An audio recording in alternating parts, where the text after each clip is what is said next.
Center. Selanjutnya, salawat serta salam semoga tetap tercurahkan kepada Nabiullah Muhammad SAW, Nabi yang merupakan suri tauladan yang paling baik bagi umat muslim di dunia. Oke, teman-teman. Bagaimana kabarnya semuanya? Bismillah, semoga semuanya sehat ya. Semoga semua selalu senantiasa diberikan kesehatan oleh Allah Subhanahu wa Ta'ala. Amin. Sebelumnya, perkenalkan, nama saya Muflihah. Saya yang akan menjadi moderator pada siang hari ini, pada webinar pada siang hari ini. Oke.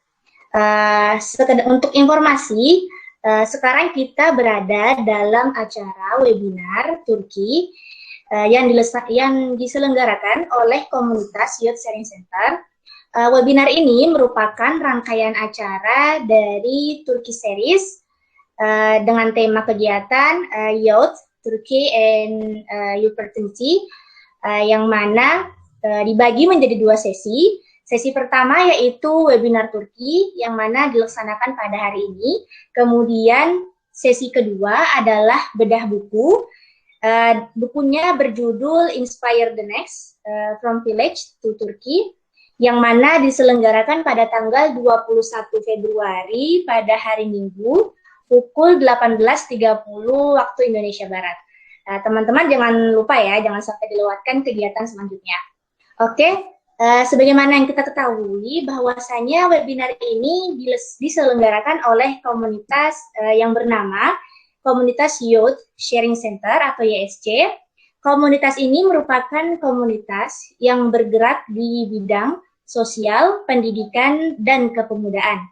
Yang mana komunitas ini memberikan informasi seputar beasiswa atau kegiatan-kegiatan, menyelenggarakan kegiatan-kegiatan di 3 bidang tadi, yaitu di bidang sosial, pendidikan, dan kepemudaan. Kita juga dalam acara ini mempunyai 3 community partner, yang mana yang pertama adalah Madrasah Relawan Jatim, kemudian aktivis peneleh regional Blitar, selanjutnya ada Pegiat Literasi Tanah Air Indonesia atau disingkat PELITA. Terima kasih kepada community partner. Kemudian teman-teman, untuk sekedar informasi, nanti kalau misalkan ada yang mau bertanya atau sudah punya pertanyaan di sekarang ataupun pada saat webinar berlangsung, silahkan teman-teman langsung saja diketik di kolom chat, tulis namanya, kemudian instansinya, kemudian ditulis pertanyaannya apa ya. Seperti itu. Jadi kalau misalkan ada yang mau bertanya, sekali lagi saya infokan, yang mau bertanya silahkan langsung saja diketik namanya, kemudian instansinya dan pertanyaannya di kolom chat. Seperti itu. Sebelum kita lanjut, sebelumnya saya mau tanya apakah Kak Yadi Rahmat sudah hadir? Halo? Ya, hadir. Oh, oke. Assalamualaikum, Kak. Waalaikumsalam. Selamat pagi teman-teman, selamat siang. Selamat pagi waktu Turki, selamat siang waktu Indonesia. Iya, selamat siang, Kak. Bagaimana kabarnya, Kak? Ya, alhamdulillah baik nih. Teman-teman gimana kabarnya? Alhamdulillah di sini juga baik. Ini saya izin panggilnya Kak Rahmat, apa Kak Yadi, apa gimana? Rahmat. Kak Rahmat, oke. Kak Rahmat berarti sekarang lagi di Turki ya, Kak? Nggak di Indonesia? Iya, tepatnya di kota Sakarya sekarang. Oh, lagi di Sakarya. Oke, Iya. Terima kasih, Kak. Iya, sama-sama. Oke, teman-teman. Karena Kak Rahmat sudah hadir di tengah-tengah kita di webinar ini, maka sebelum kita lanjut ke materi, izinkanlah saya terlebih dahulu untuk menyampaikan atau membacakan CV dari pemateri kita pada siang hari ini. Nama beliau adalah Yadi Rahmat. Kemudian beliau melanjutkan pendidikan di Pondok Pesantren Darus Saadah Asadiyah Lancirang dan lulus pada tahun 2014. Kemudian melanjutkan S1 di UIN Alauddin Makassar, lulus pada tahun 2018. Selanjutnya beliau melanjutkan S2 atau Master di Sakarya University, Turki pada tahun 2019. Beliau juga merupakan awardee atau penerima beasiswa Turkiye Burslare Scholarship pada tahun 2019. Beliau juga merupakan founder dari komunitas pada ID Go Abroad. Seperti itu teman-teman. Itulah tadi CV dari pemateri kita, yaitu Kak Yadi Rahmat. Kemudian untuk mengefisienkan waktu, langsung saja dengan ini saya persilahkan kepada Kak Yadi Rahmat untuk menyampaikan materinya. Silakan Kak. Ya, bismillahirrahmanirrahim. Assalamualaikum warahmatullahi wabarakatuh. Waalaikumsalam. Alhamdulillahirabbil alamin wa bihi nasta'in wa ala umurid dunya waddin. Wassalatu wassalamu ala asyrafil anbiya wal mursalin wa ala alihi wa sahbihi ajma'in. Rabbi shrah li sadri wa yassir li amri wa hlul 'uqdatam min lisani yafqahu qawli. Ya, selamat pagi waktu Turki dan selamat siang waktu Indonesia, teman-teman. Pertama-tama marilah kita senantiasa mengucapkan puji dan syukur kehadirat Allah Subhanahu wa taala atas limpahan rahmat-Nya lah sehingga kita masih bisa bersuah di acara pagi dan siang kali ini. Mudah-mudahan kegiatan kita senantiasa dirahmati oleh Allah Subhanahu wa taala dan diberkahi oleh Allah Subhanahu wa taala. Amin ya rabbal alamin. Tak lupa pula kita mengirimkan salawat dan salam atas baginda Nabiullah Muhammad sallallahu alaihi wasallam. Nabi yang telah mengangkat derajat kita dari lembah kehinaan menuju lembah kebahagiaan. Nabi yang menjadi suri teladan untuk kita semua. Nabi yang menjadi uswatun hasanah bagi kita semua. Adapun kegiatan kita kali ini, temanya itu terkait Turki. Tapi saya akan ngebahas terkait how to study in Turkey. Tetapi how to study in Turkey ini bakalan kita bahas juga terkait kepemudaan dan sebagainya, apapun itu yang berkaitan dengan Turki ya teman-teman nanti bisa tanyakan. Mungkin dari moderator bisa share screen materinya atau tidak perlu? Iya, sudah di-share sama yang operatornya. Oh, udah ya? Iya, sudah ada. Oke. Bentar, saya belum. Oh, belum buka di situ. Yang nge-share itu Firdayana. Oh gitu ya, bentar ya. Iya. Oh ya. Bisa next slide. Oke, ini disclaimer-nya ya teman-teman ya, lanjut. Nah, ini juga profil singkat dari saya. Tadi udah disebutkan oleh moderator. Oke, lanjut. Oke, sekedar informasi teman-teman. Jadi sampai saat ini alhamdulillah saya mendapatkan 7 beasiswa. Saya mendapatkan 7 beasiswa baik dalam negeri maupun luar negeri. Jadi pernah mendapatkan 7 beasiswa baik dalam negeri maupun luar negeri. Penerima 7 beasiswa dalam maupun luar negeri. Sekedar informasi sih. Nah, kemudian lanjut kita masuk di bagian sikap dan sifat yang dibutuhkan. Jadi sebelum kalau teman-teman ingin kuliah baik dalam negeri maupun di luar negeri, sikap dan sifat yang dibutuhkan itu ada 3. Itu yang pertama, update informasinya. Kenapa saya bilang update informasi? Karena update informasi ini terkadang teman-teman malas untuk mencari informasi, padahal informasi itu sendiri itu sudah bertebaran di mana-mana. Salah satu platform informasi beasiswa yang saya rekomendasikan itu di @padaidikoabroad_. Jadi di sana akan update seputar informasi beasiswa baik dalam negeri maupun luar negeri. Update-nya pun setiap hari. Dan yang kedua ada persiapan yang matang dan sebaik mungkin. Kenapa? Karena beasiswa itu kalau kita persiapannya cuma 1 minggu itu kurang maksimal teman-teman. Apalagi misalnya nih kalau ingin apply beasiswa Turki Bursary Scholarship, sekedar informasi di tahun 2019 itu ada sekitar 150.000 pendaftar dan yang diterima hanya 5.000 orang di seluruh dunia.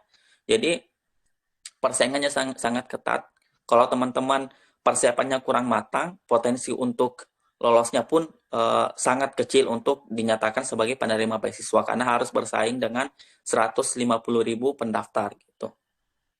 Dan yang ketiga itu harus optimis dan pantang menyerah. Jadi gini, sebenarnya untuk kuliah di Turki sendiri, khususnya di Turki, itu banyak beasiswa yang teman-teman harus ketahui. Bukan hanya Turki Bursary Scholarship, ada yang namanya Turki Diyanet Foundation, ini untuk program sarjana, khususnya jurusan agama.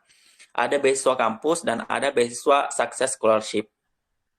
Jadi kalau misalnya gagal nih satu beasiswa belum beruntung dalam artian belum rezekinya keterima di satu beasiswa, jangan pernah menyerah, coba di beasiswa yang lain. Boleh jadi rezekinya itu bukan di YTB, boleh jadi rezekinya di LPDP gitu. Kemudian yang terakhir, banyak berdoa, meminta restu. Jadi teman-teman harus ketahui bahwa setiap pencapaian yang kita dapatkan itu merupakan salah satu sekian dari banyak doa orang tua kita yang dikabulkan oleh Allah Subhanahu wa taala. Jadi bukan 100% pure dari hasil kerja hasil dari usaha kita sendiri, tetapi ada banyak doa dari doa dan dukungan dari keluarga, khususnya orang tua kita. Gitu. Nah, next.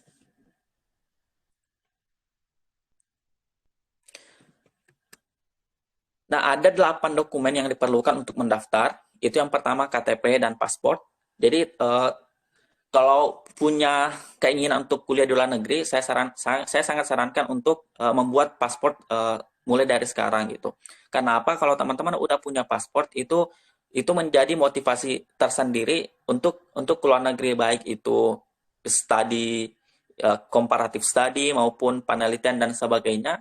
Kalau udah punya paspor itu udah one step closer untuk ke luar negeri. Dan yang kedua ada CV, curriculum vitae, itu profilnya. Jadi mulai dari sekarang buat CV semenarik mungkin. Dan yang ketiga ada ijazah atau transkrip nilai. Jadi ijazah dan transkrip nilai ini usahakan berbahasa Inggris. Walaupun nanti misalnya nih teman-teman ingin apply beasiswa di negara Timur Tengah misalnya, yang notabene di sana menggunakan bahasa pengantar bahasa Arab misalnya kan.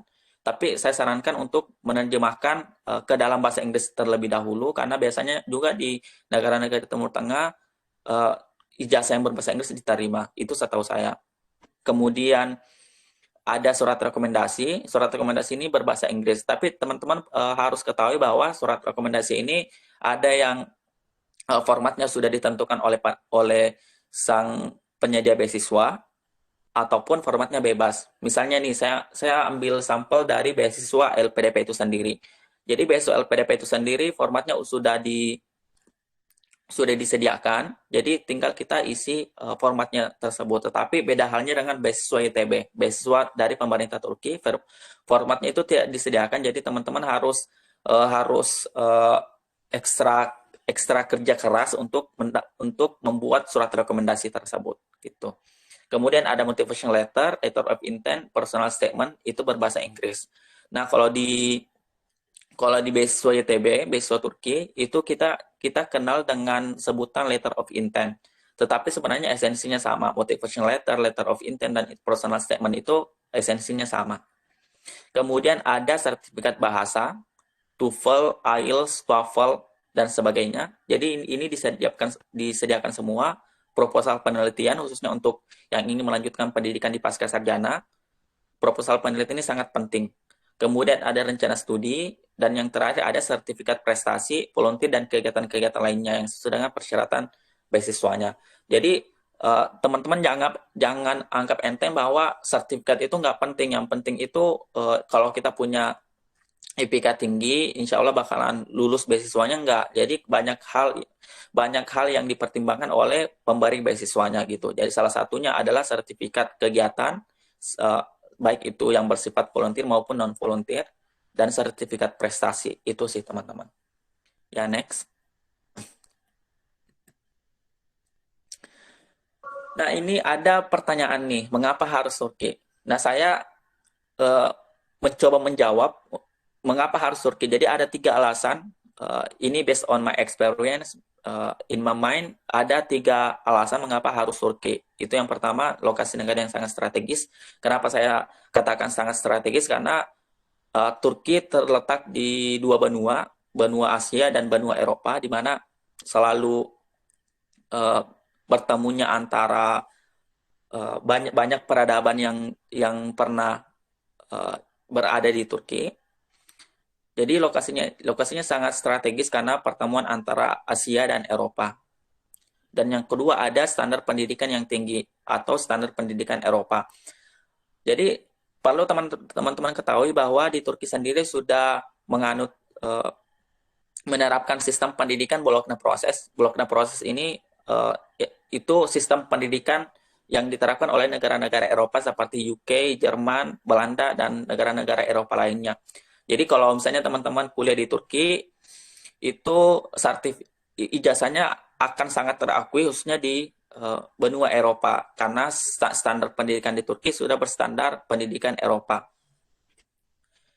Dan yang ketiga, program pertukaran pelajar. Jadi ada nilai plus ketika kita kuliah di Turki. Jadi ketika kita kuliah di Turki, kita bisa merasakan bangku perkuliahan di 2 negara misalnya. Kalau ikut program pertukaran pelajarnya. Jadi program pertukaran pelajar di Turki ada 3, ada program Erasmus. Program Erasmus ini sendiri kita melakukan pertukaran pelajar di negara-negara Eropa seperti UK, Jerman, Polandia, Belanda, Spanyol, dan sebagainya. Kemudian ada yang namanya program pertukaran pelajar Maulana. Program pertukaran Maulana ini kita melakukan program pertukaran pelajar ke negara-negara Asia maupun negara Timur Tengah, misalnya Jordan,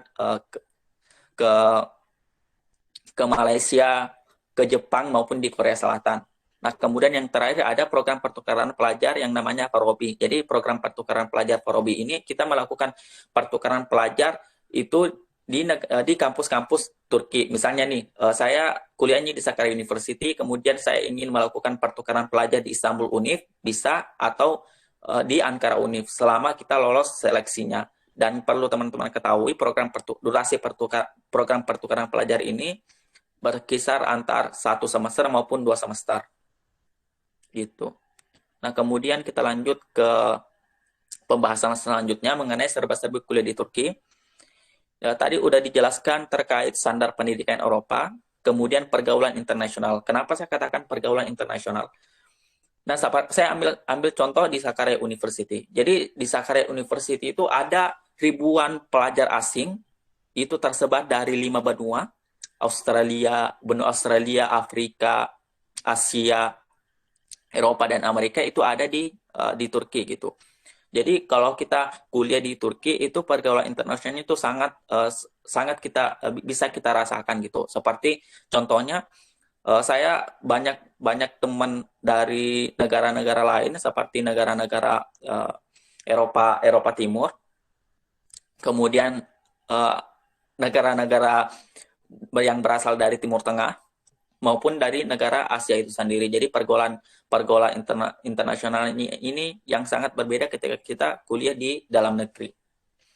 Kemudian biaya kuliah murah. Jadi perlu teman-teman ketahui, di Turki biaya kuliahnya itu sangat murah. Bahkan kedokterannya sendiri itu biaya per semesternya itu 24 juta. Dan itu nggak ada yang kalau di Indo kan terkadang ada biaya pembangunan. Nah, sedangkan di Turki itu sendiri nggak ada. Jadi kita hanya bayar biaya SPP-nya saja. Dan itu pun untuk biaya SPP selain kedokteran itu berkisar 1 juta sampai 3 juta. Itu untuk di kampus negeri. Kalau di kampus swasta sendiri sangat mahal, bisa sampai 10 kali lipat. Kenapa? Karena di kampus negeri itu sudah disubsidi oleh pemerintahnya. Sudah disubsidi oleh pemerintah Turki. Itu kenapa biaya pendidikan di Turki, khususnya biaya perkuliahan di Turki itu boleh dikatakan sangat murah dibanding negara-negara Eropa lainnya. Kemudian persyaratannya mudah. Kenapa saya katakan persyaratannya mudah? Karena beberapa kampus di Turki tidak mensyaratkan adanya TOEFL atau IELTS. Jadi teman-teman hanya ikut seleksi YOS Kemudian kalau dinyatakan lolos, berangkat ke Turki, persiapan bahasa selama 1 tahun. Setelah itu masuk di tahun kedua masuk di bangku perkuliahannya. Jadi persyaratannya tidak semudah di kuliah di negara-negara Eropa lainnya. Kemudian pengurusan visa studi mudah. Kenapa saya katakan mudah? Karena tidak ada kalau di negara Eropa lainnya itu kita wajib melampirkan deposito misalnya 50 juta misalnya, sedangkan di Turki itu sendiri tidak perlu. Jadi untuk pengurusan visa studi di Turki itu bisa dikatakan cenderung lebih mudah gitu dibanding negara Eropa lainnya. Kemudian ada bahasa. Nah, kalau bahasa ini sendiri mungkin salah satu hal yang paling unik sih, karena kenapa? Karena di Turki itu sendiri tingkat kemampuan bahasa asingnya, khususnya bahasa Turki, bahasa Inggris itu rendah dibanding negara-negara Eropa lainnya. Jadi di Turki itu sendiri tidak semua masyarakat Turkinya itu bisa berbahasa Inggris. Bahkan bisa dikatakan Turki kemampuan bahasa Inggrisnya itu terbilang rendah dibanding negara-negara Eropa lainnya.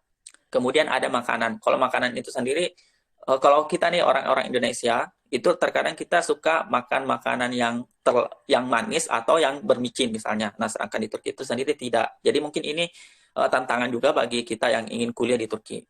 Nah, sekedar tantangan juga bagi kita yang ingin kuliah di Turki. Kemudian ada perbedaan cuaca yang berbeda.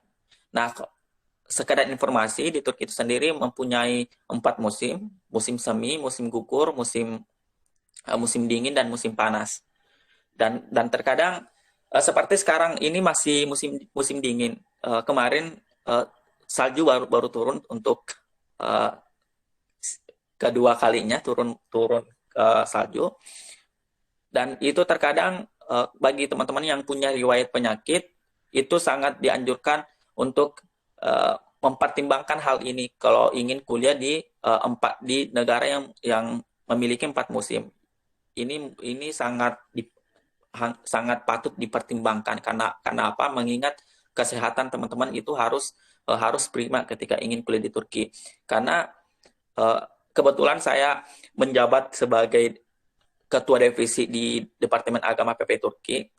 Selama setahun kami menjabat itu ada 3 pelajar Indonesia yang sakit bahkan sampai dioperasi. Jadi itu sangat teman-teman harus pertimbangkan ketika ingin kuliah di luar negeri, khususnya di Turki, karena perbedaan cuaca dan makanan di antara Indonesia dan Turki.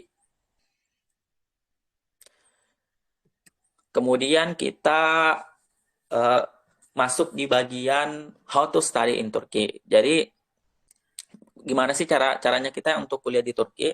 Nah, secara umum itu ada 4 cara untuk how to study in Turkey. Itu yang pertama dengan beasiswa.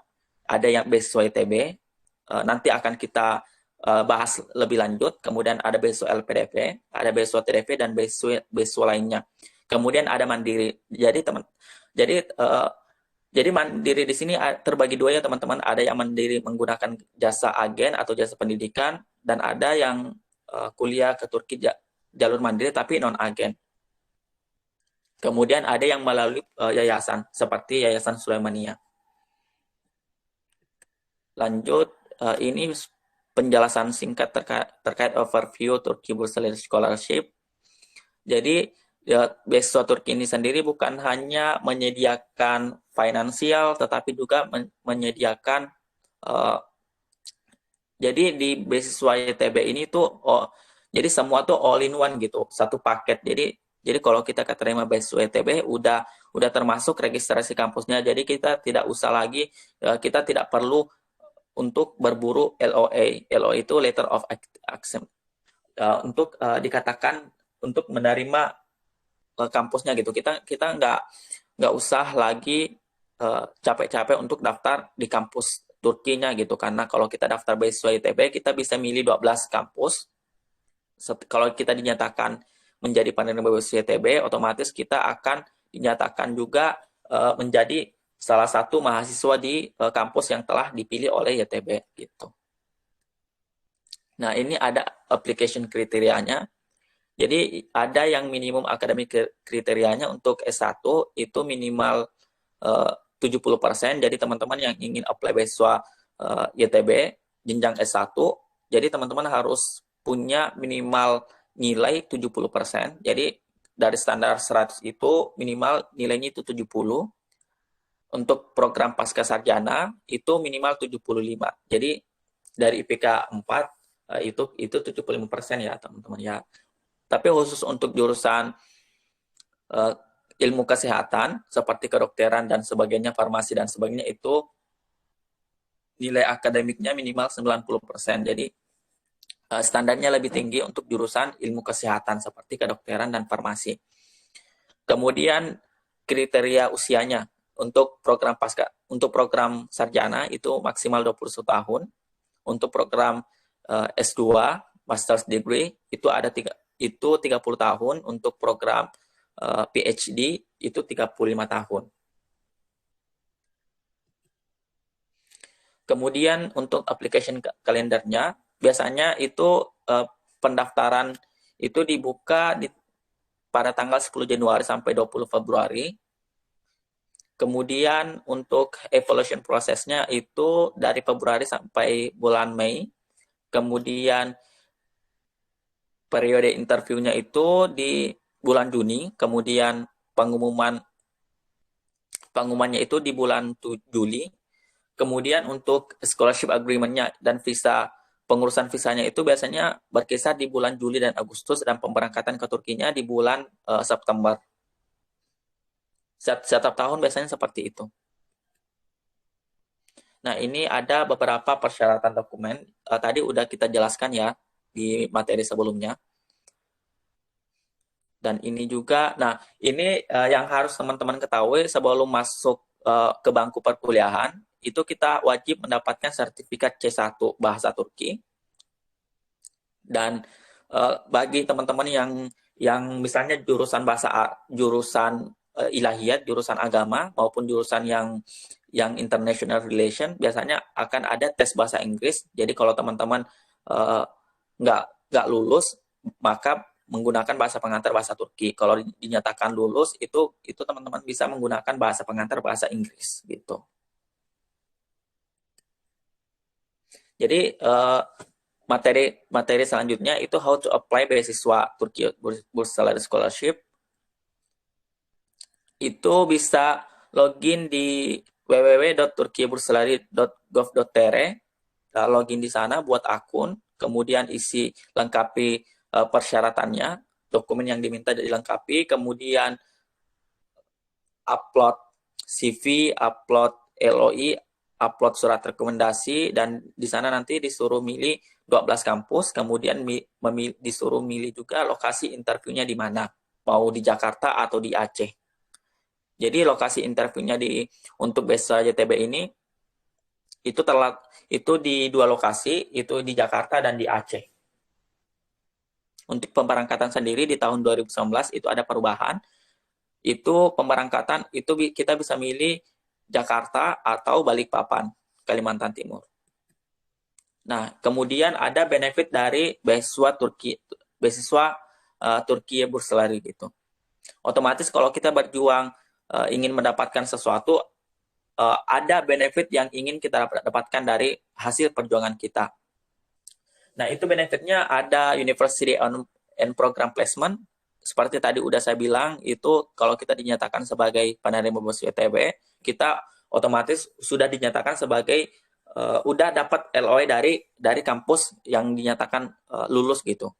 Kemudian ada monthly stipendnya, itu untuk S1 800 TL, untuk S2 1100 TL, dan untuk PhD itu 1600 TL.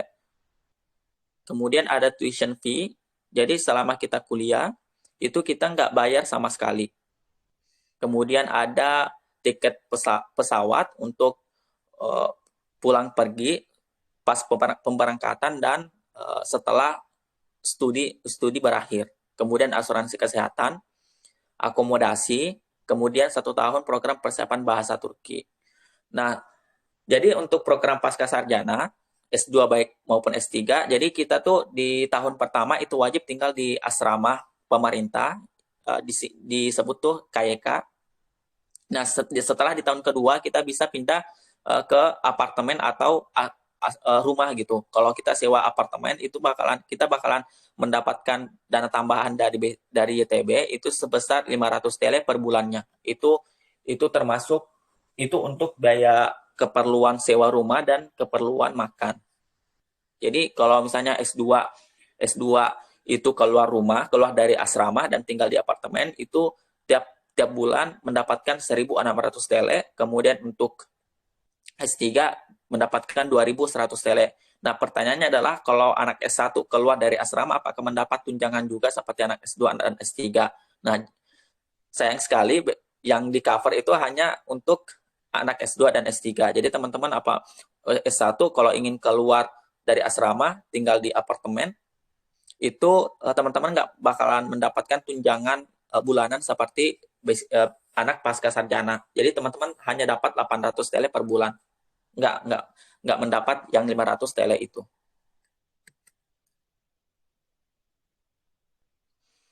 Nah, kemudian ada mengenai kita masuk di interview beasiswa YTB. Jadi informasi wawancara YTB itu pewawancaranya terdiri dari 4 atau 5 orang, kemudian wawancara secara tatap muka, wawancaranya menggunakan bahasa Inggris.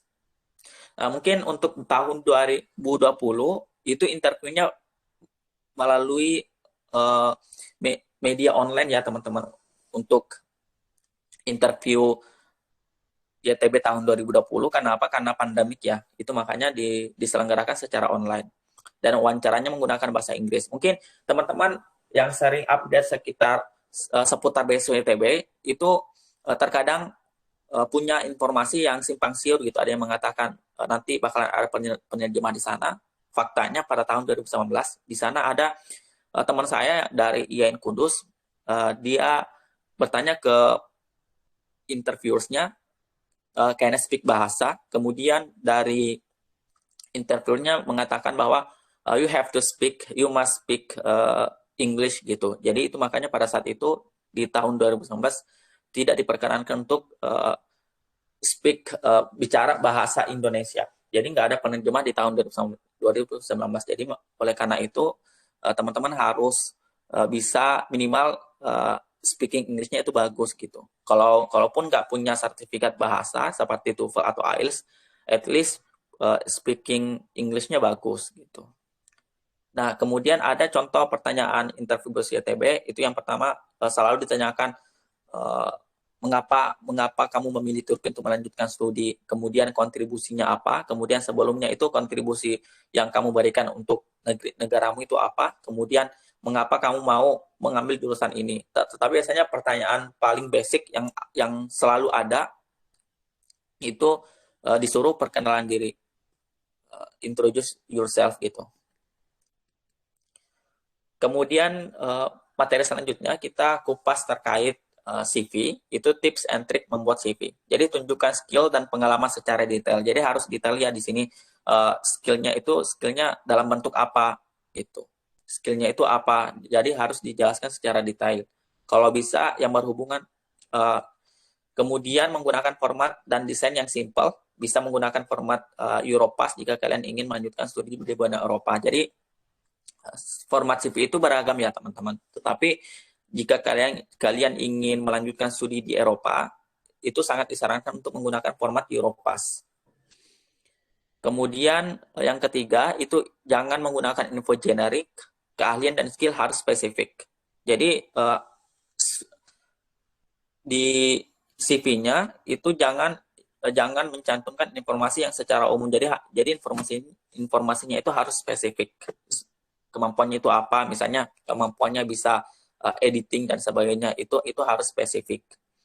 Kemudian review kesalahan ketik, typo, tanggal dan info kontak. Jadi jangan sampai di CV-nya itu kontaknya bermasalah gitu, dalam artian kontaknya itu salah gitu, salah memberikan informasi kontak gitu kan.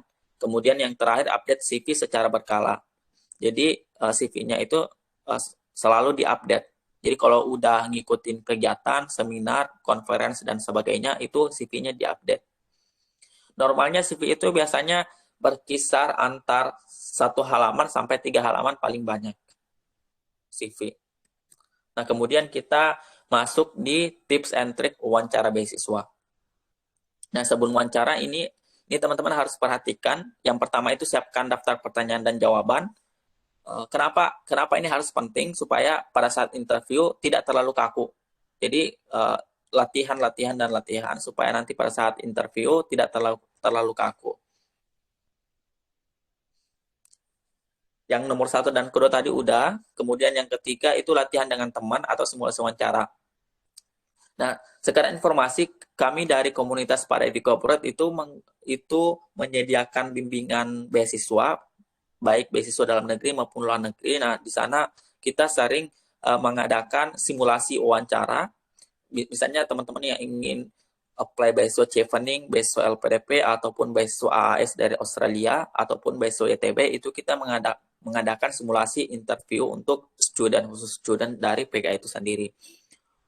Kemudian yang keempat, ini yang paling penting itu jaga kesehatan. Karena jangan sampai pada saat H-1 wawancara interview, kesehatannya memburuk gitu. Atau lagi kurang enak badan. Itu makanya sebelum wawancara harus jaga kesehatan. Kemudian yang terakhir, survei lokasi wawancara. Kenapa survei lokasi wawancara itu penting? Jangan sampai kejadian seperti teman saya gitu. Jadi dia survei lokasi kegiatan itu pada saat hari H. Nah, sedangkan di lokasi interviewnya itu kan luas ya. Jadi waktunya itu habis untuk nyari lokasinya itu sendiri. Jadi itu makanya sebelum wawancara itu survei lokasi dulu. Jadi kalau misalnya wawancaranya hari Senin, usahakan survei lokasinya hari Minggu atau hari Sabtu. Nah, kemudian tips and trick wawancara beasiswa di hari wawancaranya itu, yang pertama tiba lebih awal dari jadwal wawancara. Kalau jadwal wawancaranya 8.30, usahakan hadir jam 7 atau at least hadir jam 8 maksimal gitu. Paling lambat jam 8. Kemudian berpakaian rapi dan sopan, karena kita sebagai orang Indonesia itu terkenal dengan orang yang ramah dan sopan-sopan. Jadi usahakan image itu harus teman-teman jaga gitu sebagai warga negara Indonesia. Kemudian menjawab dengan yakin dan tegas. Nah, ini kenapa harus menjawab pertanyaan dari wawancaranya dengan yakin dan tegas, karena misalnya gini, kita sendiri kurang yakin dengan jawaban kita, gimana dengan pewawancara ingin yakin bahwa kita tuh berhak untuk mendapatkan beasiswa tersebut. Jadi harus menjawab pertanyaan tersebut secara yakin dan tegas gitu. Kemudian menyapa dan menghormati tim pewawancara. Jadi harus menyapa, kalau bisa kasih senyuman terbaiknya lah ke pewawancaranya. Kemudian matikan telepon genggam. Jadi jangan sampai teman-teman lupa jangan sampai teman-teman bawa handphone ke dalam ruangan wawancara. Boleh jadi pada saat wawancara ada panggilan gitu kan. Nah, itu yang bisa membuat situasi pada saat itu kurang kondusif. Itu makanya kalau usahakan matikan telepon genggam, kalau bisa teleponnya dititip ke temannya dan jangan bawa telepon genggamnya ke ruang interview. Kemudian yang keenam, menunjukkan body language-nya, kontak mata dan senyuman yang baik. Dan yang terakhir, ucapkan terima kasih setelah wawancara. Jadi usahakan, kalau khususnya untuk PSWTB, orang Turki itu biasanya suka akan sanjungan gitu. Jadi tips dari saya ketika interview BSWTB itu yang pertama berikan senyuman terbaiknya, kemudian berikan sanjungan untuk orang Turkinya sendiri. Karena biasanya orang Turki suka akan sanjungan. Nah, ini ada referensi penunjang studi abroad, itu untuk khususnya BSWTB, itu di www.turkibursary.gov.tr. Kemudian ada untuk IELTS, teman-teman bisa lihat di layarnya. Kemudian ada TOEFL. Kemudian untuk kamus bahasa Turki, teman-teman bisa cek di sosluk.gov.tr. Kemudian untuk informasi website update bisa update informasinya di @paraidikoupload untuk Instagram, FB juga di Paraidikoupload, kemudian untuk websitenya di www.paraidikoupload.com. Nah, kemudian ini ada asrama mahasiswa di Turki. Jadi asrama mahasiswa di Turki ini seperti ini teman-teman. Ini yang sebelah kiri ini tepatnya di kota Sakarya, di sebelah kanan itu tepatnya di kota Ankara, ibu kota Turki. Nah, first impression saya ketika pertama kali tinggal di asrama pemerintah Turki itu sangat di luar dari ekspektasi sebenarnya. Kenapa? Karena asrama mahasiswa di Turki itu tuh serasa kita tinggal di apartemen gitu. Kenapa saya bilang serasa tinggal di apartemen? Karena fasilitasnya sangat lengkap. Misalnya nih, kita setiap hari, jadi fokus kita tuh di asrama cukup hanya belajar gitu. Masalah makanan udah disediakan, masalah laundry pun kita dilondrikan, kamar pun dibersihkan oleh ada petugas kebersihan gitu. Jadi intinya kalau kita tinggal di asrama pemerintah itu ibaratnya kita tinggal di apartemen gitu. Jadi itu yang menjadikan perbedaan antara mahasiswa antara asrama mahasiswa kita di Indonesia dan di Turki. Kalau di Turki itu fasilitasnya lebih lengkap. Seperti fasilitas olahraga dan di asrama pun ada sekitar 80 ekstrakurikuler yang bisa kita ikutin seperti memanah, ada olahraga dan sebagainya. Jadi fasilitas dan programnya sangat lengkap. Dan ini suasana kampus di musim salju dan di musim gugur, tepatnya di Sakarya University. Nah, ini sih kayak salah satu yang selalu saya tekankan ke teman-teman. Jadi selalu tanamkan ke diri teman-teman bahwa kalau orang lain bisa, kenapa saya tidak gitu. Jadi mulai dari sekarang persiapkan dokumen-dokumennya seperti ijazah dan transkrip nilai yang sudah diterjemahkan ke bahasa Inggris, dan selalu ingat teman-teman sebagai scholarship hunters, pantang menyerah sebelum mendapatkan beasiswa. Jadi kalau gagal dicoba lagi sampai betul-betul kita menjadi penerima beasiswa. Karena sejatinya kegagalan itu ketika kita berhenti berjuang. Ketika kita tidak berhenti berjuang, maka harapan itu masih ada. Setidaknya dari kegagalan itu kita bisa mendapatkan banyak pengalaman dan pelajaran yang tidak bisa kita dapatkan dari tempat lain. Gitu. Jadi kalaupun kita tidak keterima di beasiswa tersebut, setidaknya kita punya banyak pengalaman, dan pengalaman itu sangat sangat mahal teman-teman. Ada perjuangan, maka ada hasil yang akan didapatkan. Jadi mimpi itu harus besar gitu. Kenapa saya bilang kayak mimpi itu harus besar? Karena kita punya Allah yang maha besar. Karena teman-teman harus ingat bahwa Allah pasti mengabulkan doa hambanya. Kalau tidak sama persis dengan apa yang kita minta, Allah pasti mengabulkan doa kita tuh jauh lebih baik dari apa yang kita minta. Ya, teman-teman harus ingat perkataan Allah di dalam Quran surah Al-Baqarah ayat 21 itu yang berbunyi wa asa antakur syai'a wa khairul lakum wa asa antuhibbu syai'a wa syarrul lakum, dan boleh jadi kamu tidak menyenangi sesuatu padahal itu baik untuk kamu, dan boleh jadi kamu menyukai sesuatu padahal itu baik untuk kamu gitu. Allah Maha mengetahui apa yang kamu tidak ketahui. Nah, itu makanya teman-teman harus selalu berpikiran positif gitu. Kalau misalnya nih saya ingin kuliah di luar negeri, khususnya di Turki melalui beasiswa ITB misalnya, tapi teman-teman udah 2 kali apply tetapi belum rezekinya gitu kan, itu banyak cara, banyak jalan untuk menuju ke Turki. Boleh jadi melalui beasiswa LPDP, boleh jadi melalui beasiswa TDV, ataupun boleh jadi melalui beasiswa kampus. Karena apa? Karena Allah tahu yang terbaik untuk hambanya gitu. Kemudian ini jadi setiap tahun biasanya kita dari beasiswa ITB itu mengadakan acara wisuda untuk penerima beasiswa ITB sendiri di seluruh Turki, dan dihadiri oleh Presiden Turki dan Presiden of ITB-nya sendiri. Nah, mungkin itu saja dari saya materinya. Kalau ada yang ingin ditanyakan, silahkan saya kembalikan ke moderator.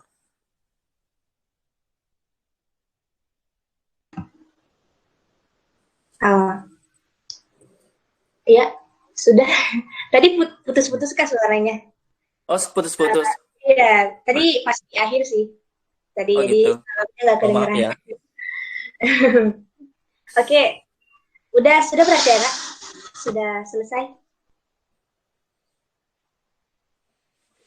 Oke, itu tadi materi yang disampaikan oleh Kak Rahmat.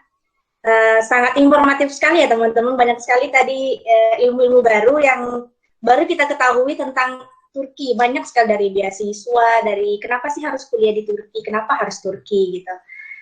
Saya pribadi juga tertarik, kurang gitu. lebih mengikuti juga sih Kak, yang beasiswa YTB dan TDP ya, yang sekarang lagi buka, kebetulan juga baru selesai satu, jadi mengikuti itu beasiswanya juga.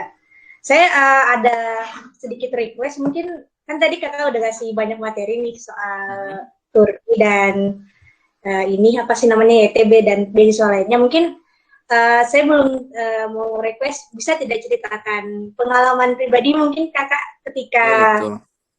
ketika daftar gitu, supaya teman-teman bisa dengar juga nih. Mau tahu Oh, pasti iya. gimana sih Jadi sebetulnya. um, Silakan Kak. jadi izin jawab ya. Jadi Ya, ini sekedar sharing sih. Itu tadi mood poster itu tuh sebenarnya berawal dari kisah saya sebenarnya. Yang kata-kata paling terakhir itu tuh berawal itu dari kisah nyata saya sendiri.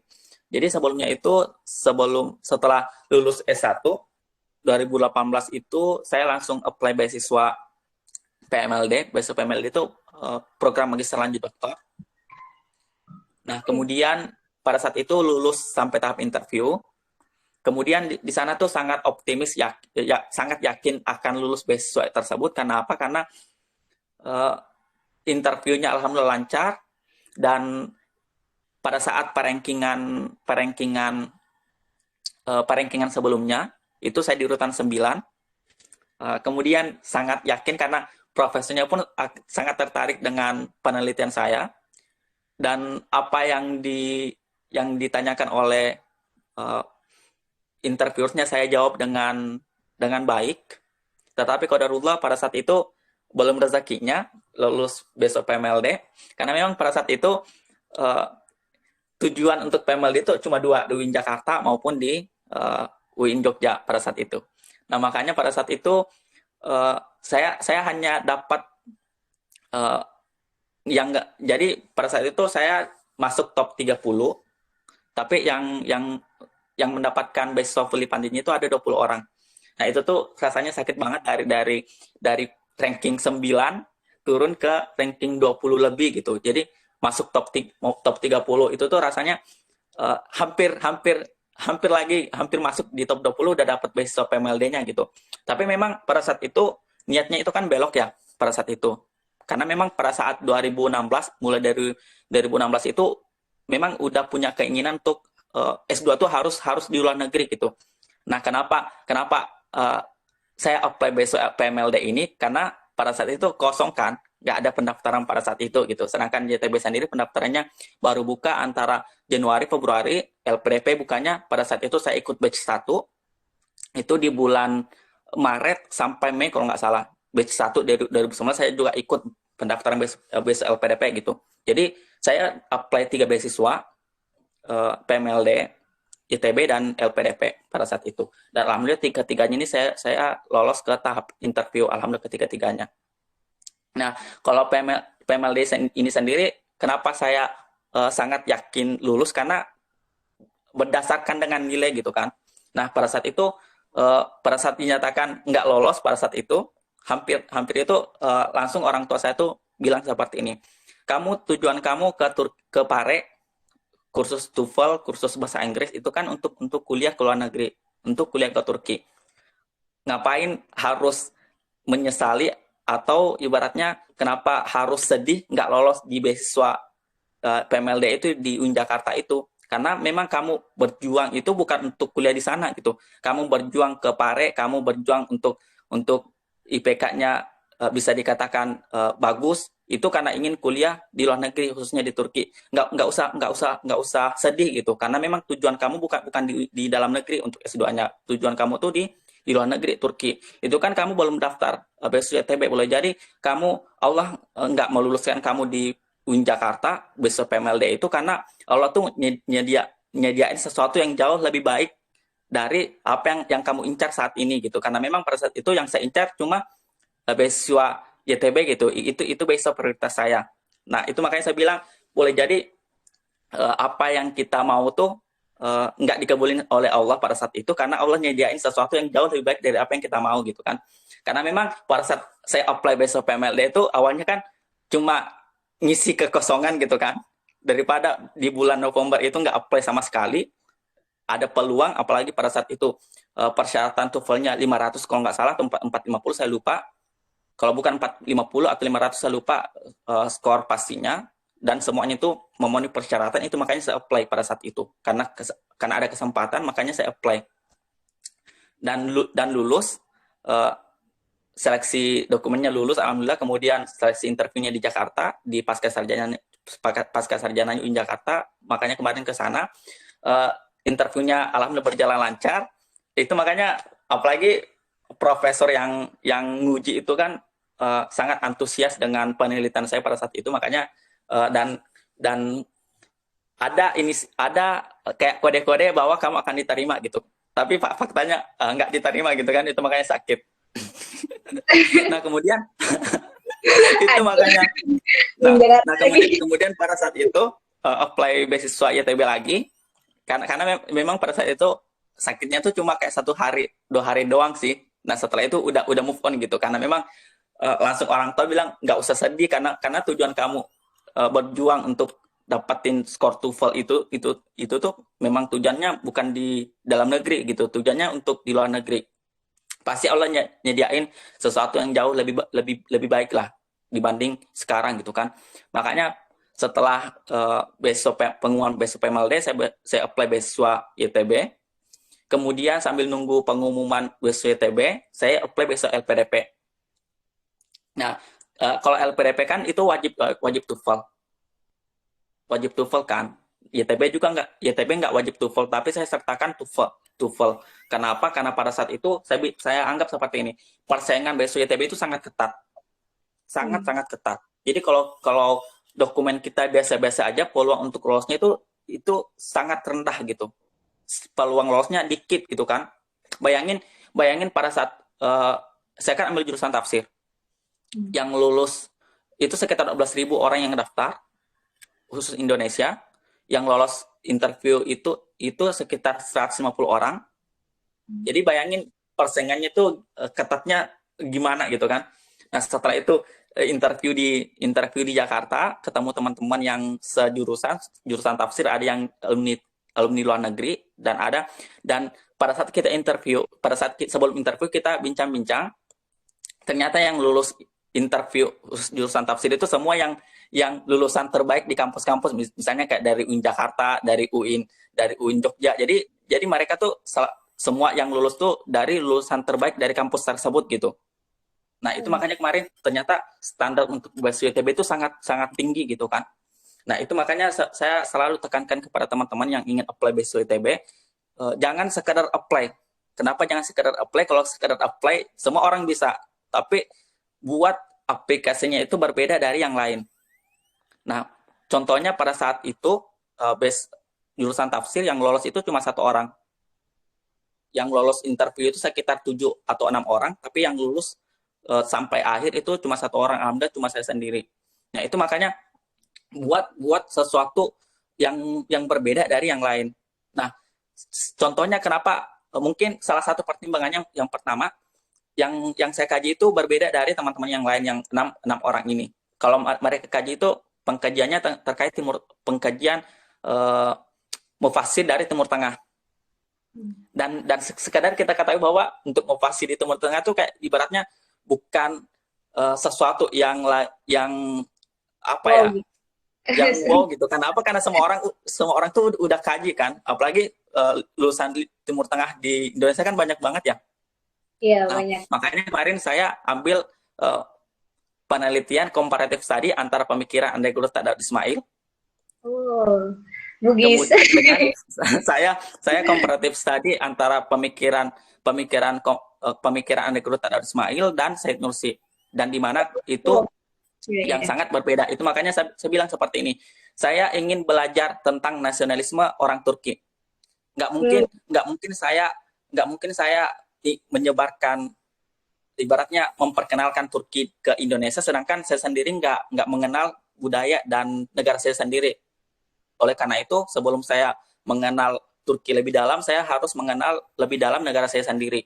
Jadi itu makanya saya mengatakan bahwa kalau saya keterima di beasiswa ini, secara otomatis saya bakalan ngasih ngasih keuntungan untuk di dua belah pihak antara Indonesia dan Turki. Kenapa? Karena penelitian saya sendiri penelitian comparative study antara ulama Indonesia dan ulama Turki. Dan boleh jadi saya ingin memperkenalkan ulama kita, ulama Nusantara kita ke Turki, dan saya ingin memperkenalkan ulama Turki itu ke Indonesia. Jadi ada ibaratnya itu tuh sangat berguna di kedua negara.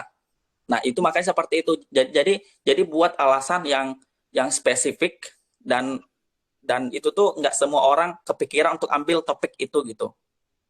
hmm. Nah, kemudian lanjut, saya apply beasiswa LPDP juga. Setelah itu kan beasiswa YTB itu kan penuh drama ya. Kenapa penuh drama? Karena itu sekitar 3 tahun kita nunggu tanpa kepastian. Jadi kan Iya. itu tanggal 20 Februari kan itu penutupan ya, Hmm. penutupan. Kemudian kita interviewnya itu di bulan 6 atau bulan 7. Jadi itu nggak ada informasi sama sekali. Jadi kayak 3 bulan kita nunggu tanpa kepastian apakah kita lulus apa enggak gitu kan. Jadi kayak kita nunggu tanpa kepastian. Makanya pada saat itu saya apply besok LPDP. Tapi saya apply besok LPDP jalur afirmasi. Saya apply besok LPDP jalur afirmasi prestasi. Jadi kan itu besok LPDP banyak banyak banyak ininya ya, banyak macamnya gitu kan. Banyak jalur yang bisa kita apply, ada jalur reguler dan ada jalur afirmasi. Nah, setelah dinyatakan alhamdulillah dinyatakan ke tahap 2 LPDP itu SBK namanya, seleksi berbasis komputer. Seleksi ini baru diterapkan di tahun 2019. Jadi seleksi Pas. ini diterapkan pas di sayanya gitu, di batch 1. Jadi kayak ada sesuatu yang baru di LPDP pada saat saya apply gitu kan. Nah, Ya. kemudian seleksi keduanya lolos, dinyatakan lolos ke tahap akhir. Kemudian ada pengumuman BSYTB ini lulus juga kan. Itu Oh, makanya pada saat dinyatakan lolos BSYTB, alhamdulillah, karena memang besok incaran saya memang YTB, bukan LPDP pada saat itu. Makanya saya nggak lanjut uh, di di LPDP. seleksi LPDP-nya. Karena apa? Karena besok LPDP itu ketika kita dinyatakan sudah menjadi penerima besok YTB LPDP, mohon maaf, tetapi kita nggak ngambil, itu kita bisa di blacklist. Dalam artian kalau kita apply beasiswa LPDP lagi di S3, kemungkinan besar kita tidak bisa lagi apply beasiswa LPDP gitu. Otomatis kita nggak bisa jadi penerima beasiswa LPDP-nya gitu kan. Nah, itu titik yang saya ingin tekankan di sini kepada teman-teman. Jadi kalau teman-teman ingin apply beasiswa, itu apply sebanyak-banyaknya gitu. Beasiswa itu ibarat pintu. Jadi beasiswa itu ibarat pintu. Jadi semakin banyak pintu yang kita ketuk, potensi untuk dibukanya itu banyak juga kan. Tapi kalau yang kita ketuk cuma satu, itu kan boleh jadi nggak dibukakan kan. Tapi kalau kita ketuk misalnya 10 pintu misalnya, masa dari 10 pintu itu nggak ada yang kebuka sama sekali gitu kan. Nah, itu makanya.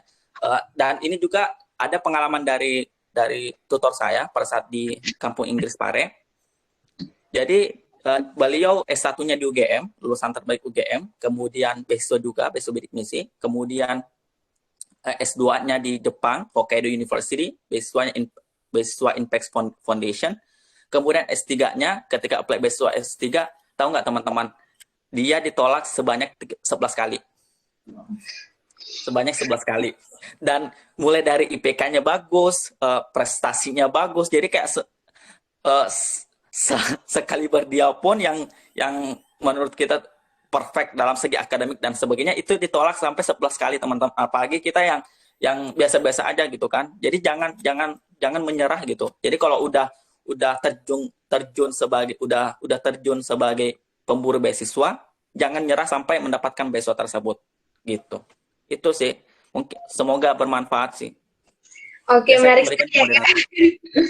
Panjang sekali cerita-cerita, banyak sekali pengalaman-pengalamannya. Oke, sempat ke UIN Jakarta juga berarti. Iya, di sana 1 bulan lebih, hampir 2 bulan sih. Ya, kebetulan dari UIN Jakarta juga saya, jadi Oh gitu. saya juga dari UIN Jakarta SPS, Hmm. sana kenal lah. Jadi agak sedikit, oh iya UIN Jakarta dari sana. Oke, teman-teman, ini kita bakalan lanjut di ini ya Kak, di sesi pertanyaan. Ya boleh Di boleh. sini, di sini sudah ada pertanyaan dari peserta. Sebelumnya saya beritahukan lagi kepada teman-teman yang ingin bertanya, silakan langsung saja diketik pertanyaannya di kolom chat, tulis saja namanya dan pertanyaannya apa. Nah, oke, untuk pertanyaan pertama, ini ada nih Kak dari Sari. Bentar ya. Oh, Bentar oke. ya. Oke. HP saya mau lopes. Oke. Nah, teman-teman nih sambil kita menunggu, silakan aja nih yang mau tanya-tanya seputar Turki. Tadi nih ada banyak beasiswa tadi yang dibahas. Tadi ada Iya, YTB, banyak banget beasiswa. TDP, Erasmus juga ada ya Kak? Iya, ada Erasmus.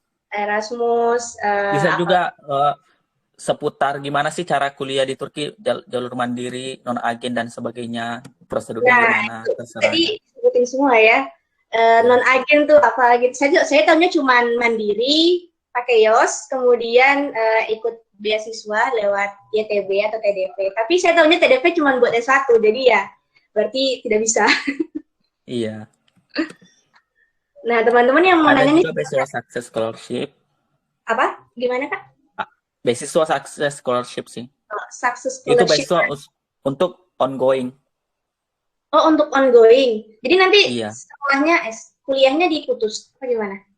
Jadi gini. Jadi kalau udah kuliah di Turki, tapi belum dapat beasiswa, jadi mandiri Oh, nih selama 1 semester. Kemudian semester kedua kan kita udah punya uh, IPK di semester 1. Nah itu kita bisa apply beasiswa Success Scholarship ini. Jadi kita bakalan dapat. Jadi Success Scholarship ini juga dari YTB sih, Turki Bursary Scholarship. Cuma durasi waktunya itu cuma 1 tahun dan biayanya itu yang ditanggung cuma nggak sebanyak beasiswa YTB-nya itu.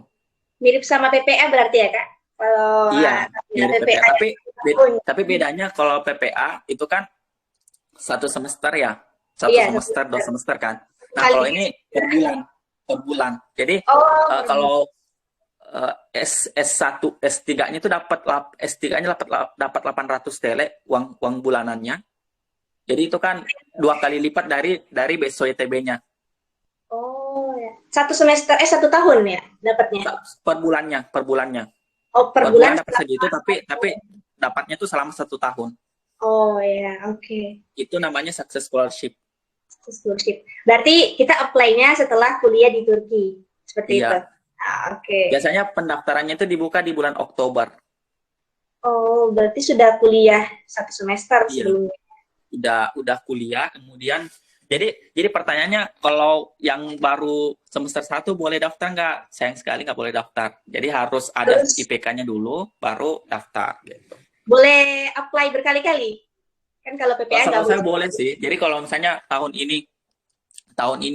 lalu itu dapat, tahun ini dibuka lagi, ya boleh daftar lagi. Saya seperti itu.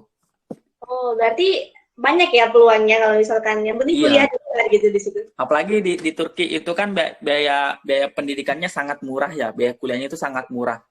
Jadi untuk S2 dan S3 itu yang non kesehatan ya, itu sekitar 1.300 atau 1.600, itu setara dengan 3 juta. Oh, 3 juta. Itu untuk program pasca sarjananya. Kalau di Indonesia 4 juta. Iya. Gimana? Kita kuliah dengan harga segitu, tetapi dengan standar Eropa. Oh, Itu iya. makanya dikatakan lebih murah.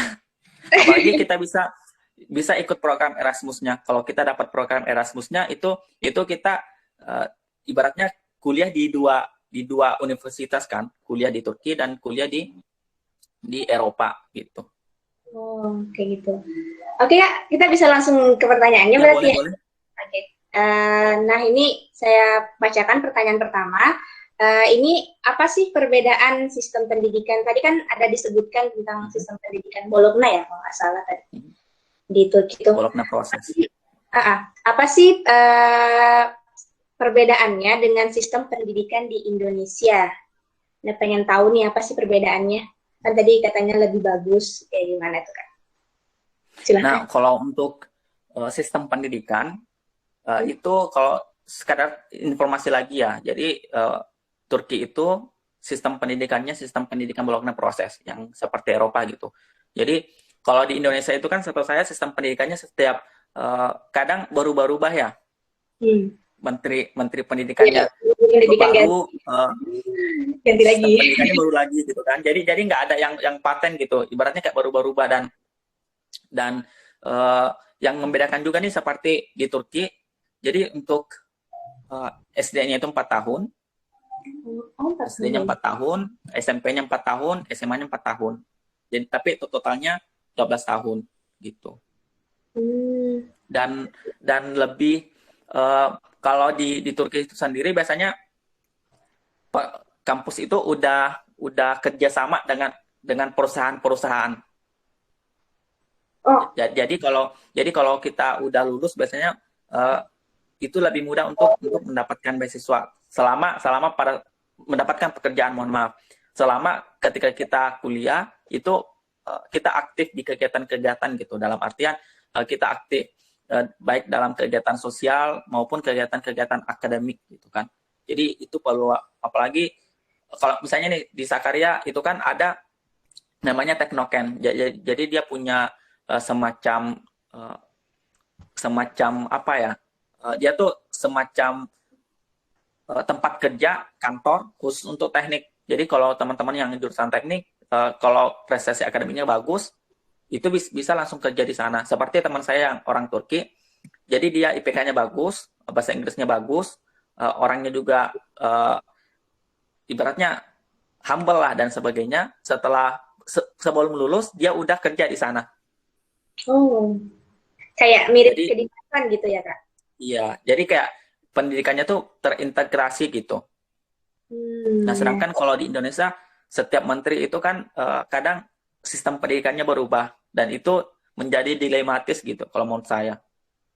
Tapi sebenarnya setiap negara pasti punya pertimbangan sendiri mengapa harus memakai sistem pendidikan tersebut. Tapi kalau kita kuliah di Turki, itu ijazahnya akan jauh lebih terakui di dunia internasional. Karena misalnya ini kayak anak S1 ya, itu jarang banget anak kalau dapat 3 itu tuh udah bersyukur banget gitu kalau udah dapat 3. Bahkan teman saya dia kuliah S1-nya tahun 2014 baru lulus tahun 2020, berarti 6 tahun S1. Kemudian IPK-nya cuma 2,3. Jadi Oh, dapat 3 itu tuh sesuatu yang alhamdulillah banget gitu untuk anak S1. oh di Turki. Iya, khususnya di Sakarya Univ. Kalau di kampus lain saya kurang tahu. Kalau di Sakarya Univ, bahkan kemarin kata temannya anak sejarah, itu di antara semua angkatan yang dapat IPK 3, itu cuma 30 orang dari semua angkatan jurusan sejarah. Jadi yang dapat IPK 3 itu cuma 30 orang. Jadi satu angkatan itu kadang 40 orang, 80 orang. Bayangin kalau ada 5 angkatan itu kan sekitar 200 orang yang dapat IPK 3 itu cuma 30 orang. Bayangin gimana susahnya gitu kan. Nah, ini juga kemarin pengalaman teman S1. Jadi dia tuh udah S1 di UIN Jakarta sebelumnya, 2 semester. Jadi dia bilang seperti ini. Di UIN Jakarta kemarin itu tuh dia nggak pernah kayak belajar mati-matian, tapi dapat IPK 3,6, 3,7. Iya. Sedangkan di Turki udah mati-matian belajar nggak dapat IPK 3, bahkan 2,5 juga nggak dapat gitu. Jadi Waduh. jadi itu tuh yang terkadang membuat kalau kita malas belajar susah gitu karena sistem pendidikannya tuh nggak misalnya kayak di perkuliahan ya itu kan kadang kalau kalau kita di Indonesia tapi ini setiap kampus berbeda-beda ya teman-teman ya, kita nggak bisa samaratakan gitu kan. Ini sesuai dengan pengalaman saya aja gitu. Kalau di UIN itu khususnya di UIN Makassar, kalau kita ngulang misalnya kayak nilai kita ada error, itu kita bisa langsung ngelapor, disuruh buat tugas, udah selesai gitu. Tapi kalau kalau di sini nggak bisa.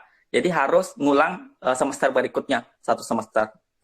Hmm. Jadi itu bedanya. Jadi kadang kadang kita menganggap enteng gitu. Oh udah ini aja kalau kalau Kalde nggak lulus kita kita tinggal perbaikan aja. Udah gitu. Nah sedangkan di sini harus nunggu semester berikutnya gitu.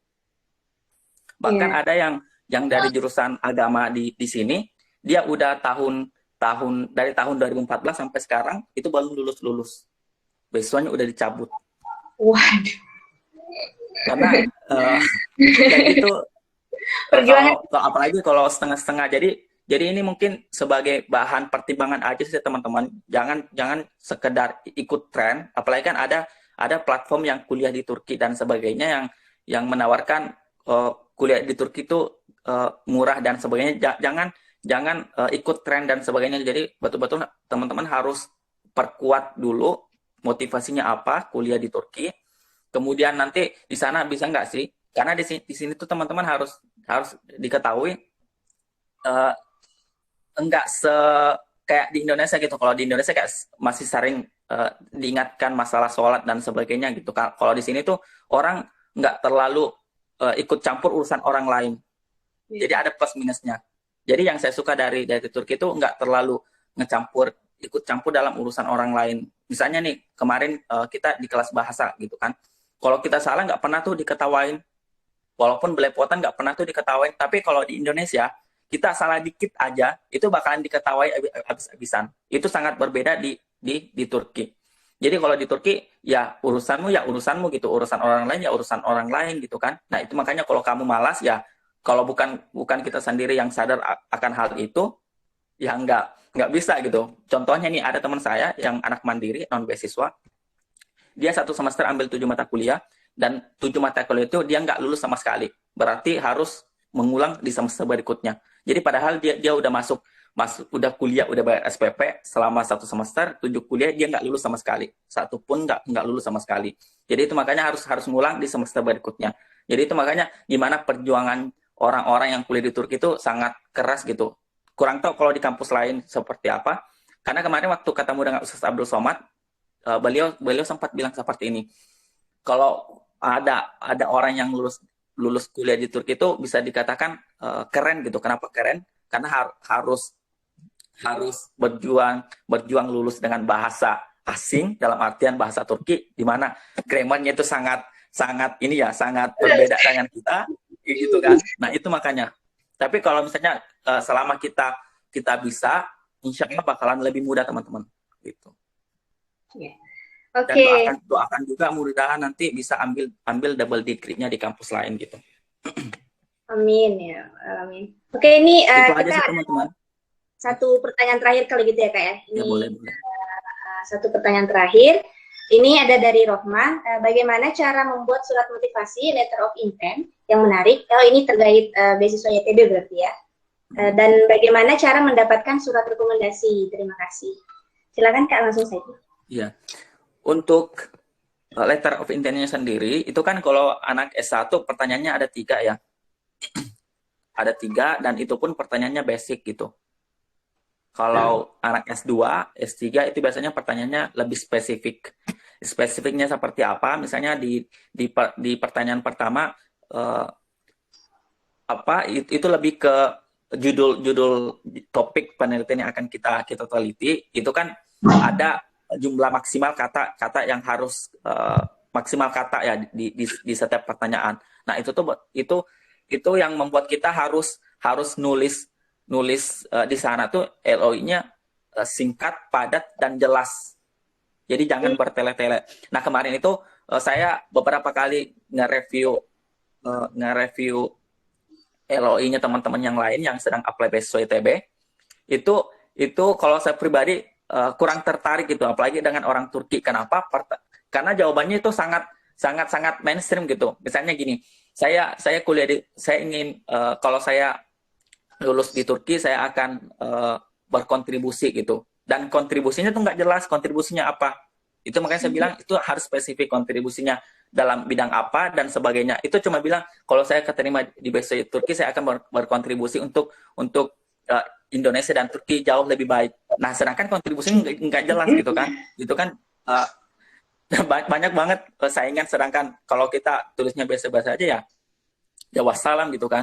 Nah, itu makanya harus spesifik, harus beda dari yang lain. Jadi kalau misalnya teman-teman yang lain udah kaji terkait mufasir Timur Tengah gitu kan, ya kaji Nusantara gitu kan. Sedangkan Nusantara kita kan jarang ke up karena kita sendiri selalu mengkaji itu di mufasir Timur Tengah gitu kan. Nggak ada masalah sebenarnya, cuma harus seimbang gitu. Nah, itu makanya teman-teman yang ingin apply beasiswa ITB bagian LOI itu teman-teman harus ngisi yang betul-betul berbeda, menarik, dan anti mainstream. Singkat, jelas, dan padat. Jadi misalnya nih di pertanyaan di LOI itu ada pertanyaan kontribusi bagian pendidikan gitu, kontribusi akademik. Jangan nanti kontribusi akademiknya nanti akan berguna bagi teman-teman yang ingin ambil topik ini. Itu kan semua penelitian arahnya akan ke sana kan, akan berguna gitu. Tapi usahakan jawab secara detail gitu. Berbeda gitu. Tujuanmu kontribusi akademiknya ini apa gitu. Itu harus berbeda, teman-teman. Nah, untuk LOI-nya sendiri, itu kan karena formatnya tidak disediakan oleh beasiswa ITB, itu makanya formatnya kita buat sendiri. Untuk anak S1 bisa buat format dari sekolahnya. Untuk S2 S3 bisa langsung ke dosen pembimbing atau orang-orang yang mengenal karakter dan kemampuan potensi kita gitu kan. Nah, kalau saya pribadi kemarin karena ngisi seminar itu di bulan lalu, itu kan kita ngadain workshop beasiswa selama 5 hari yang diadakan oleh Pak Didikoprod. Itu kita review LOI dan sebagainya, motivation letter dan sebagainya. Alhamdulillah dari 50 orang yang daftar ada beberapa mahasiswa, ada beberapa yang apply besok S2, S3 itu yang dapat LOI dari universitas di Turkinya.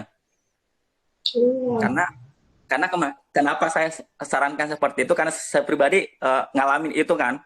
Nah, itu makanya saya bilang gitu kan, bahkan pada saat interview BSITB tahun 2019, satu-satunya yang dapat rekomendasi dari profesor Turki cuma saya gitu. Nah, itu makanya kalau misalnya kayak yang lainnya tuh dapat semua, nggak dapat gitu kan. Nah, sedangkan saya dapat, itu kan bakalan jadi bahan pertimbangan, kemungkinan besar untuk lolosnya itu tinggi. Karena banyak poin itu yang berbeda dari yang lain. Nah, itu makanya saya selalu tekankan buat diri kita ini unik dan tapi nggak malu-maluin. Mungkin teman-teman paham maksud saya gitu kan. Jadi kayak buat diri kita itu unik, tetapi nggak malu-maluin, dalam artian unik tetapi beda dari yang lain. Apa yang kita angkat itu bakalan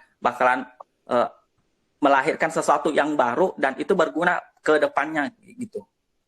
Jangan kayak ikut tren gitu. Misalnya kayak udah dibahas ini, ikut itu. Itu kan ibaratnya nggak ada something special dari apa yang kita kaji gitu.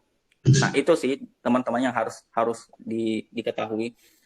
Untuk suatu rekomendasi lagi, kembali lagi kalau S1 bisa minta rekomendasi ke kepala sekolahnya. Formatnya itu biasanya sudah disediakan oleh sekolahnya. Untuk S2, S3 formatnya bebas. Sebenarnya format untuk surat rekomendasi itu bebas sih, tapi biasanya untuk anak untuk yang ingin apply besok S1 itu formatnya sudah disediakan oleh sekolah.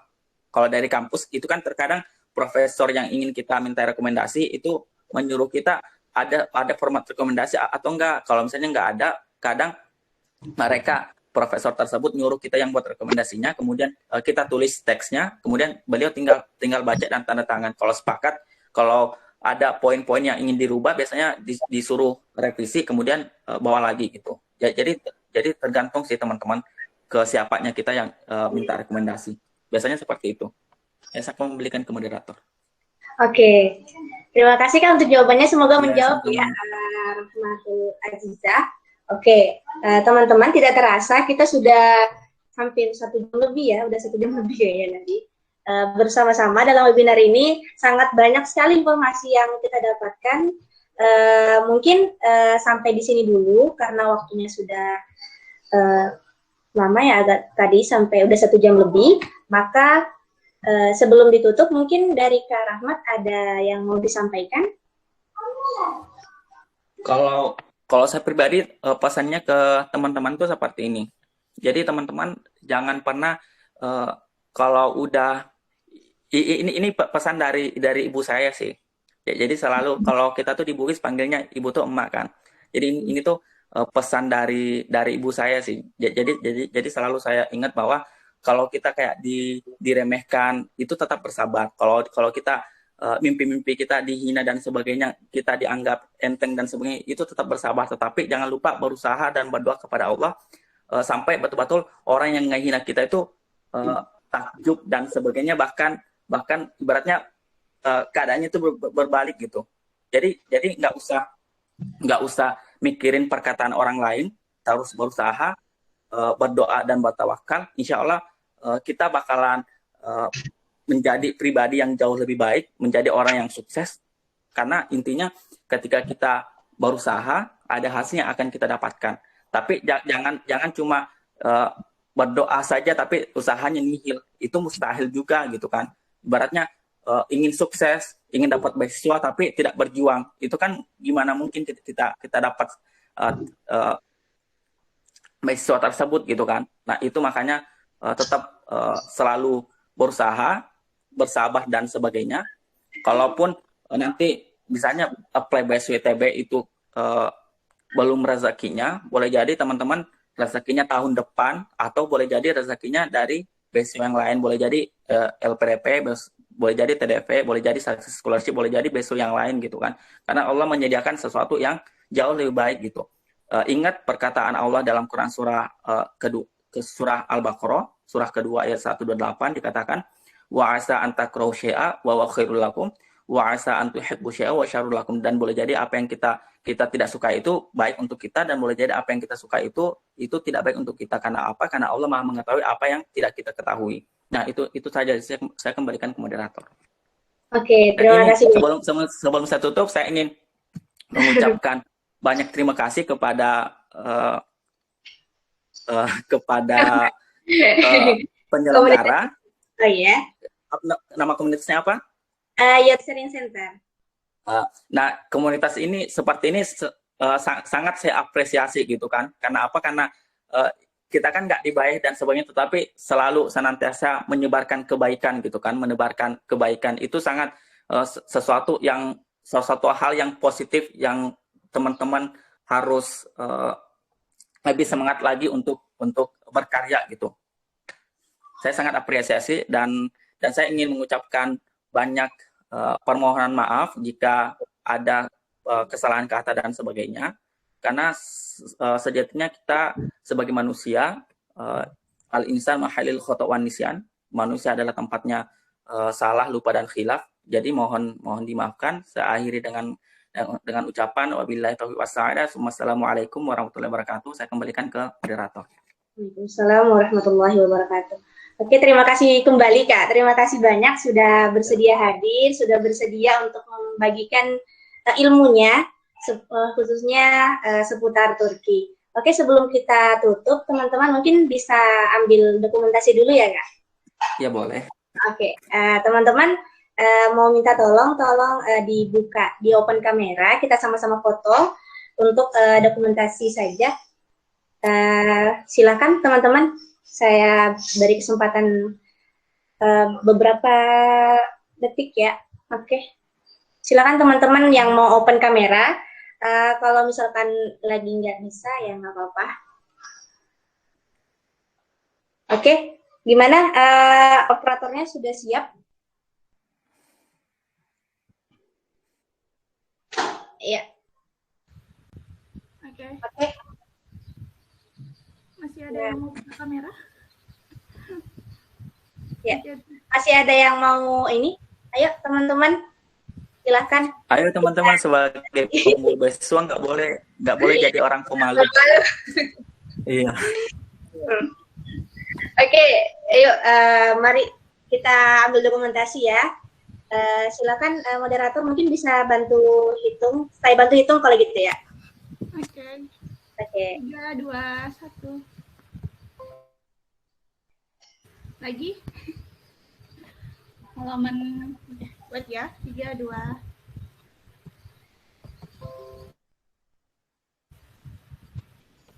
Oke, sudah?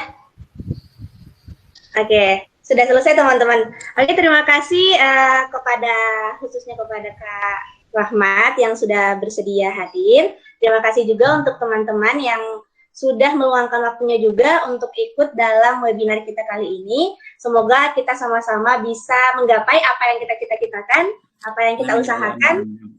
Semoga kita mendapatkan hasil yang kita inginkan. Oke, mungkin itu saja untuk kali ini. Semoga bermanfaat. Apabila ada yang salah, saya mohon maaf. Wabillahi taufiq wassalamu. Wassalamualaikum warahmatullahi wabarakatuh.